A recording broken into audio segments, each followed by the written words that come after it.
হয় আজি মহাশিৱৰাত্ৰি আৰু মহাশিৱৰাত্ৰি উপলক্ষে ভিন্ন প্ৰান্তৰ লগতে চিপাঝাৰৰ নাৰিকলি মন্দিৰতো ৰাইজৰ যি সমাগম হোৱা পৰিলক্ষিত হৈছে। মই বৰ্তমান নাৰিকলি মন্দিৰত উপস্থিত আছোঁ। চিপাঝাৰ সমষ্টিৰ গুৰুত্বপূৰ্ণ এক শিৱ মন্দিৰ আৰু ক'ব লাগিব যে পুৱাৰ ভাগৰে পৰা এই স্থানত এই মন্দিৰলৈকে আচলতে পুৱাৰ ভাগৰে পৰা ভক্তৰ সমাগম হৈছে। মই অকণমান পৰিৱেশ দেখুৱাবলৈ চেষ্টা কৰিছোঁ।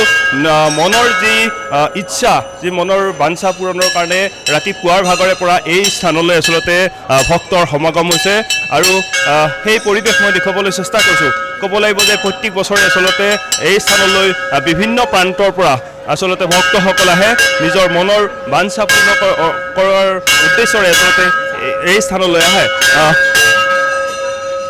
আৰু ক'ব লাগিব যে ভক্ত আছে মোৰ ওচৰত তেওঁলোকৰ পৰা জানিব খুজিম কি ক'ব আজি মহাশিৱৰাত্ৰি হয়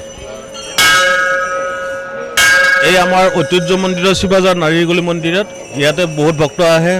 এই শিৱৰাত্ৰি বুলিয়ে নহয় প্ৰতি সোমবাৰ হয়, প্ৰতি বাৰটা আহে, ভক্তৰ মনৰ আশা পূৰ্ণ হয়।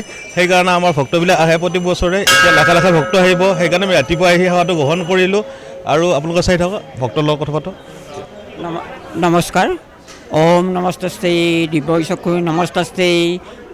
নমস্তে ওম নমো তিলকায় নমো ওম ত্ৰিশূলধাৰী বাবা নমস্কায় নমো ওম নমঃ শিৱায় নমো ওম নমঃ শিৱায় নমো ওম নমঃ শিৱায় নমো। বৰ্তমান আমাৰ ভালে কুশলে চলি আছে।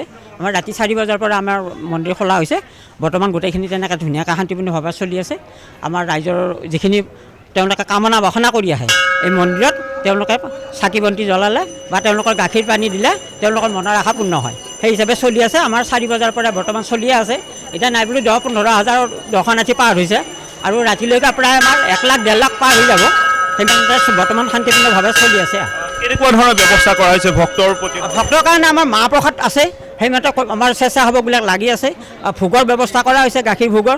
সেই ভোগৰ কাৰণেও আমাৰ মানুহবিলাকে তৈয়াৰ কৰি আছে। তেওঁলোকে খাই ধুনীয়াকৈ গৈ আছে।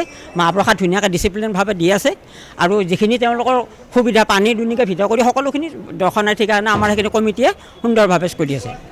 আপোনাৰ ওচৰলৈ আহিছোঁ যিহেতু মহাশিৱৰাত্ৰি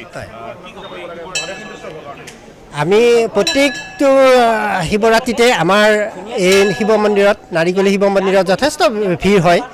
আমি আজি প্ৰায় 14-15 হাজাৰ মানুহৰ আপ্যায়নৰ কাৰণে ব্যৱস্থা আমি ৰাখিছোঁ। ভক্তসকলে যাতে কোনো ধৰণৰ অসুবিধা নোহোৱাকৈ ইয়াৰ পৰা ভক্তিভাৱেৰে ঘৰলৈ যাব পাৰে তাৰ কাৰণে আমি সকলো স্বেচ্ছাসেৱক সাজু হৈ আছে আৰু প্ৰশাসনৰ তৰফৰ পৰাও আমাক যথেষ্ট সহায় কৰিছে। তেখেতসকলে ইয়াত ইতিমধ্যে ডিউটি তেওঁলোকে দিছে আৰু আমি ভাবিছোঁ গোটেই সময়খিনি আমাৰ সুকলমে পাৰ হৈ যাব। মই ভগৱানৰ ওচৰত এটা স্তুতিৰে মই প্ৰাৰ্থনা কৰিছোঁ।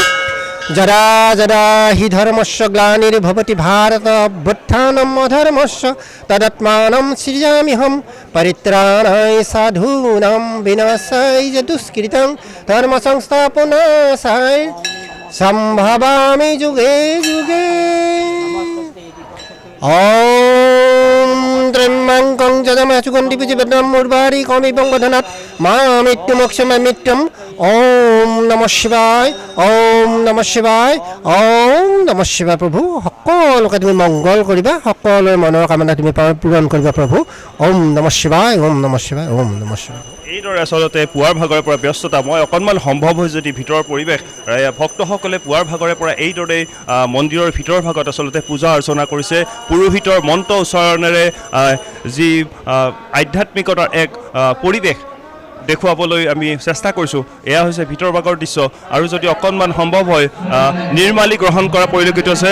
অকণমান মই যদি সেই পৰিৱেশ দেখুৱাবলৈ চেষ্টা কৰোঁ এই স্বেচ্ছাসেৱকসকলে পুৱাৰ ভাগৰে পৰা এইদৰে নিৰ্মালী আৰু ফুলেৰে তেওঁলোকক দি থকা পৰিলক্ষিত হৈছে। এগৰাকী ভক্ত আছে আপোনাৰ ওচৰলৈ আহিছোঁ। আজি বহুত ভাল লাগিছে ইয়াতে আহি আৰু কি ক'ম, ভালে লাগিছে আৰু হয়।